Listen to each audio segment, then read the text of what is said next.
Ei, me fala uma coisa, e se eu te ensinar hoje que Cristo não teve uma vida avivada? Você sabe a diferença entre unção e presença? O útero de Maria, será que foi um pedacinho da eternidade aqui na Terra? Essas e outras questões serão respondidas nesta videoaula, então não percam!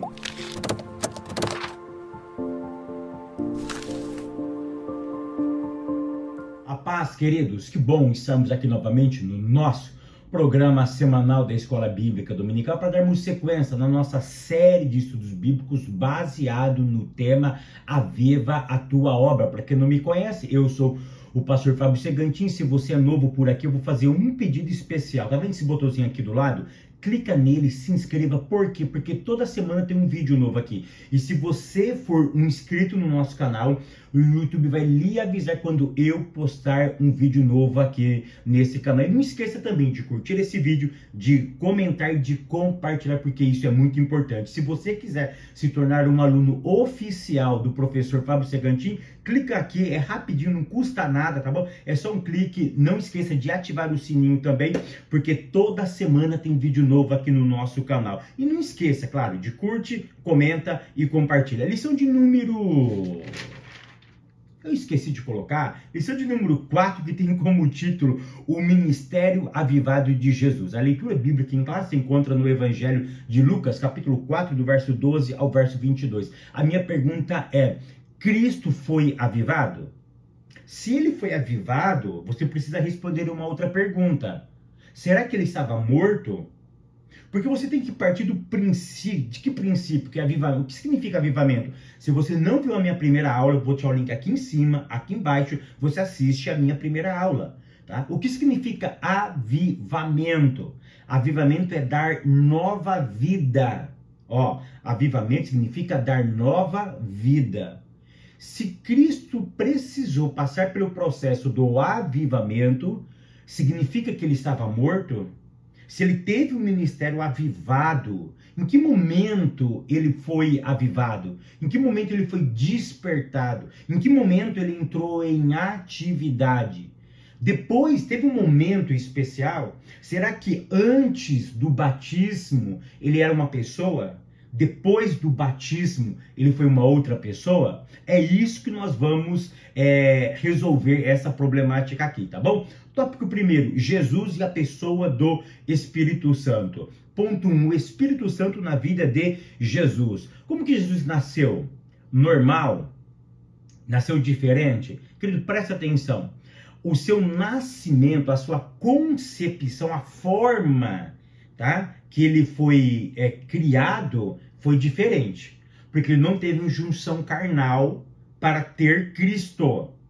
Tá? Então, olha só, a sua concepção foi sobrenatural. O seu desenvolvimento foi natural.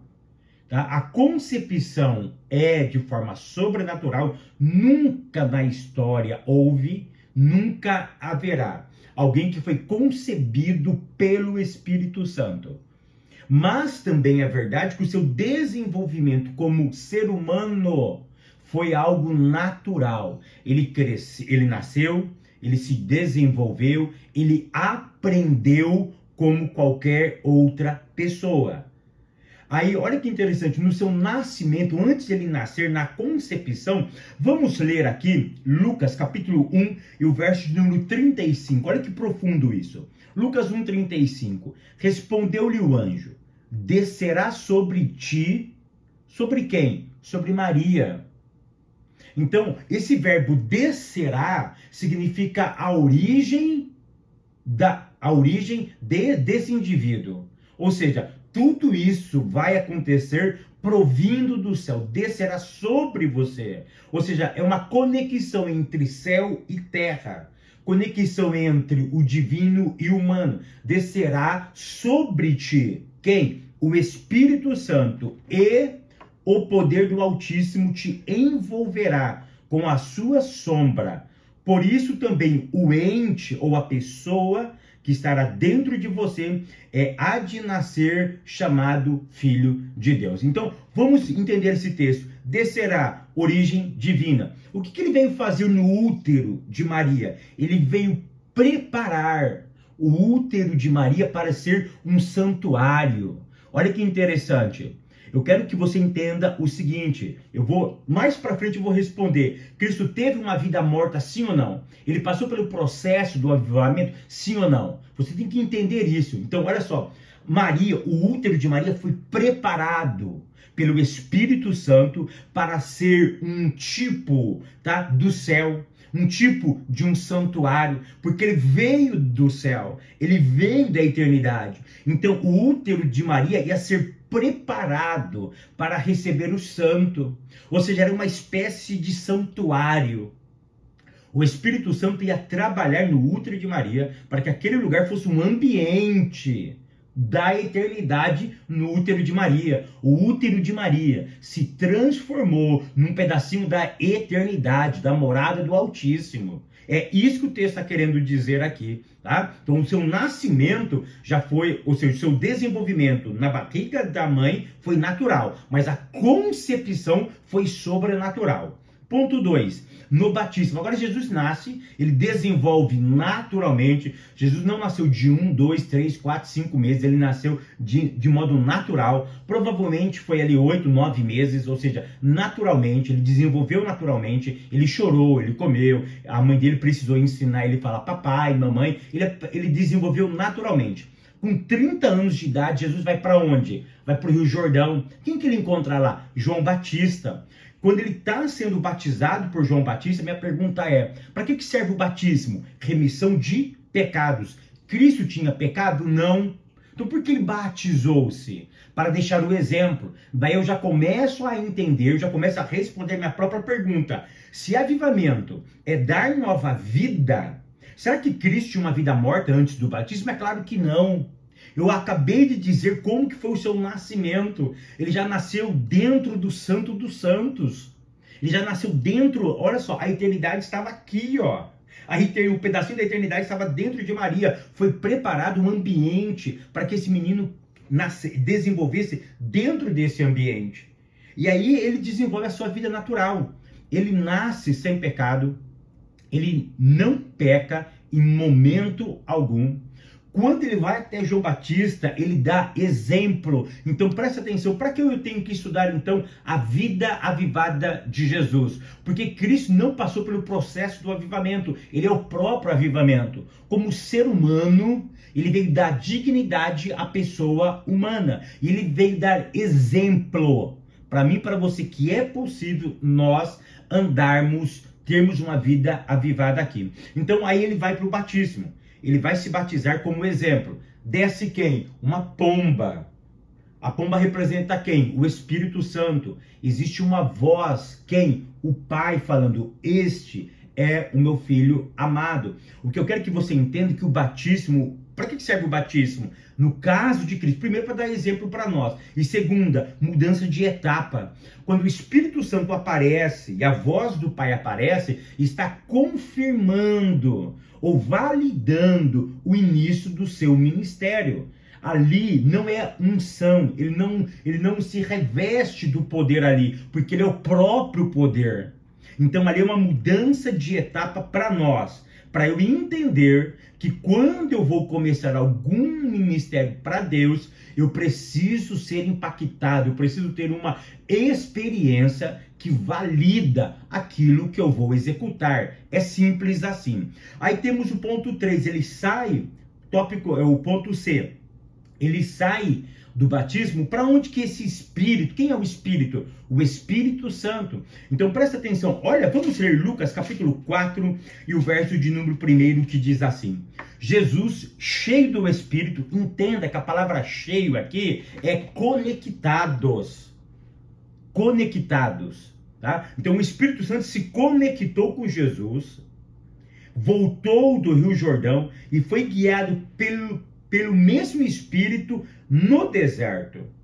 E lá no deserto, é tão interessante que a Bíblia, o texto não deixa claro isso, mas nos originais a ideia é o seguinte, que esse Espírito se conecta com ele, leva ele até o deserto, e lá no deserto é como se ele se desconectasse, como se ele ficasse totalmente à mercê dessa tentação. Por que, Fábio? Presta atenção no que eu vou te dizer. Olha que interessante. Adão, ele foi tentado. Adão, ele foi tentado antes do pecado, é claro, tá? Que ele não tinha pecado. Então, olha que interessante. Quando Cristo é deixado sozinho no deserto, a ideia é o seguinte: você vai ser tentado como foi tentado o próprio Adão. Ou seja, Deus não estava conversando com ele. Adão, ele era 100% homem. Ele era a verdadeira humanidade, na essência da palavra. Ou seja, Cristo estava tipificando quem? Adão. Ele estava mostrando para mim e para você que era possível Adão vencer, que era possível Adão suportar a tentação do maligno. Então, Cristo nos dá um exemplo. Ele mostra, olha, eu consegui vencer o maligno. Adão poderia ter vencido. Como ele não venceu, eu estou aqui para vencer o maligno nessa tentação. Por quê? Porque a primeira vez que o diabo tenta o humano perde. E ele como humano, Cristo como humano, deixou o exemplo para mim e para você que é possível vencer. Ele não conseguiu vencer. Nós também não vamos vencer. Ele veio simplesmente mostrar que era possível. Hoje não é mais possível. Nós precisamos de uma força externa, alguém que nos ajude. Então, por isso que ele veio se apresentar. Ou seja, ele está querendo dizer o seguinte: eu sou o humano que venci o diabo nesta vida e eu posso ajudar vocês. É essa a ideia que ele está trazendo aqui para nós. Ponto 2, o Espírito Santo no ministério de Jesus. Vamos ler Lucas capítulo 4 agora, e o verso de número 18, tá? Jesus, num belo sábado, ele entra numa sinagoga, é dado para ele uma coisa chamada Haftarah, tá? Uma outra oportunidade, eu posso explicar para vocês o que é isso. Essa Haftarah se encontrava propositalmente no livro de Isaías. Deixa eu te falar uma coisa, Cristo não abre de forma aleatória. Deram esse texto para ele, deram essa Haftarah para ele ler, deram para ele, tá? Deram Lucas, ou melhor, deram Isaías para ele ler. E quando ele abre, ele lê o seguinte: o Espírito do Senhor está sobre mim. A ideia de estar sobre mim, sobre Cristo, sobre o Messias, é conectado. Não é que ele precisou ser cheio para ele fazer alguma coisa. A ideia não é o seguinte: sem o Espírito eu não faço. A ideia é conexão. Como ser humano, ele estava dando exemplo. Tudo aqui é exemplo de um ser humano que pode fazer a obra de Deus. Então, o Espírito do Senhor está sobre mim, pelo que me ungiu para... Olha só, aí ele foi ungido para quê? Primeiro, para evangelizar os pobres. Presta atenção no que eu vou te dizer. Não associa evangelizar com convencer. O que é evangelizar? Nós temos a ideia de evangelismo, de evangelizar e de convencer alguém. De ir à igreja, de ir ao culto. Então, evangelizar não significa convencer. Significa boa notícia. Boa notícia se apresenta, não se convence. Então, olha que interessante. Quando Cristo veio, quando ele foi ungido, ele foi conectado com o Espírito para evangelizar, a ideia aqui é o seguinte: se apresentar. Ele veio se apresentar como Messias. Ele não veio convencer que ele era o Messias, porque ele deixa muito bem claro que quem convence a pessoa, vamos falar assim de termo humano, é o Espírito Santo, que convence o homem do pecado, da justiça e do juízo. Ele se apresenta como quem? Como uma boa notícia. Então tira essa ideia que evangelismo é convencimento. Outra coisa que ele veio fazer, curar, enviou para proclamar libertação aos cativos. Qual é a ideia aqui? Curar corações. Qual é a ideia de curar corações aqui? São sentimentos causados pelo pecado. O pecado, ele não afeta somente o corpo, ele afeta também a alma. E o pecado, ele aprisiona, ele escraviza a pessoa. É isso que ele veio fazer. Eu vim curar o lado emocional que o pecado está causando na vida das pessoas. É essa a ideia que ele está trazendo aqui, tá bom? E uma outra coisa que ele veio apregoar, ou seja, anunciar o evangelho. Ele veio se autoproclamar que ele era o Messias, o enviado de Deus. E ele veio fazer coisas que somente ele poderia fazer, dar vista. Ele veio anunciar e apregoar, e ele veio colocar os cativos em liberdade. Essa função era somente dele. O que ele está querendo dizer é o seguinte: eu vou iniciar esse processo. Depois, quem vir após mim, se conectar comigo, vai fazer isso pelo poder da minha palavra. É essa a ideia que ele está querendo nos ensinar aqui. Tópico segundo, Jesus e a oração em seu ministério. Jesus precisava orar? É claro que não. Por que ele orava? Para me dar o exemplo, para nos dar o exemplo, tá? Ponto 1, o valor da oração. Aqui você precisa aprender uma coisa, Mateus capítulo 6, verso 9 ao verso 13. Eu já disse e volto a repetir, a oração do Pai Nosso não foi criada por Jesus. Quem é que criou a oração do Pai Nosso? Presta atenção, a oração do Pai Nosso, ela tem um conjunto, é um conjunto de coisas. O início dessa oração, Pai Nosso que estás nos céus, é uma oração farisaica. Quem iniciava assim a oração? Os fariseus. Então, quando Jesus iniciou dessa forma, ele estava se identificando com os fariseus, tá? Então, essa expressão, Pai Nosso que estás no céu, não foi Cristo que inventou. Esse início de oração já existia. Quem criou os fariseus? Existem vários documentos, tá? Que atesta essa veracidade, tá? O que eu quero que você entenda é o seguinte, que quando Cristo fala sobre a oração do Pai Nosso, algumas verdades ele está nos ensinando ali. Primeiro, que o Pai não é de um, o Pai é de todos, tá? Então ele já deixa muito bem claro, olha, eu vou ensinar vocês a orar. A ideia que ele está querendo dizer é o seguinte, o Pai não é exclusivo de uma pessoa, o Pai é de todos. Tá? Uma outra ideia que ele passa ali na oração do Pai Nosso também é a ideia do pão nosso de cada dia. Existe uma explicação muito interessante nesse versículo que Cristo está querendo dizer o seguinte, olha o ministério avivado de Cristo. Quando ele diz, o pão nosso nos dai hoje, existe uma outra tradução, porque essa tradução que está na nossa Bíblia dá a entender o seguinte, que eu tenho que orar hoje para eu ter o pão de hoje. Senhor, é tipo assim, eu levanto de manhã, Senhor, me dá providência hoje. E eu começo a andar e Deus vai providenciando. Existe uma leitura desse texto um pouco diferente, que significa o seguinte, Cristo, ele não está pedindo o pão, o alimento diário.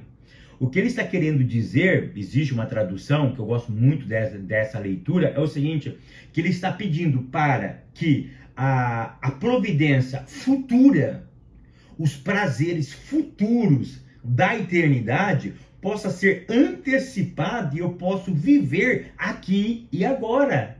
Então, quando ele diz o pão nosso de cada dia, a ideia que ele está querendo dizer é o seguinte, Senhor, o gozo futuro, os prazeres futuros, a providência futura, traz ela para mim hoje. O Senhor pode adiantar para que eu possa experimentar um pouco da realidade dos céus, um pouco da realidade sobrenatural agora? Então, essa ideia é muito interessante nós observarmos também, tá? Ponto 2, uma vida de oração. Jesus orava em todos os momentos. Ele orava ao deitar, ao dormir, claro, ao dormir, ao levantar, quando ele ia fazer refeição, para escolher os seus discípulos ele orou, para tudo ele orava, até, olha que interessante, ele estava diante da cruz, ele orou, Senhor, eu faço ou não faço, eu vou ou não vou? Ou seja, ele estava ali, existe alguma forma, ele sabia que ele tinha que se entregar, mas existe uma outra forma, ou seja, em todos os momentos ele orava. Então, vamos ser sinceros conosco mesmo, nós precisamos voltar a essa atividade de oração. A oração tem que ser uma prática mais constante da nossa vida. Você já observou que nós mais cantamos do que oramos? Nós mais discutimos do que oramos? Mais falamos do que oramos? Mas nem se lê Bíblia, né? Mas a gente ouve mais pregações do que oramos.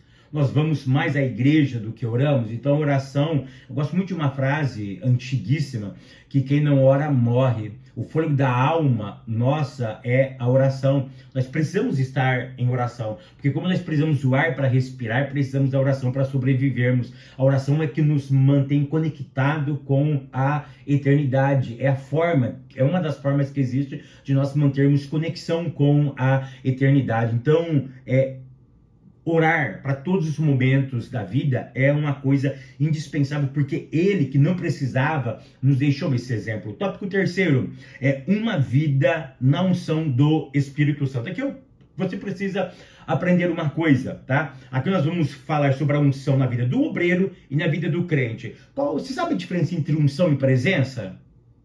Querido, uma coisa que muitos crentes não entendem é a diferença entre unção e presença.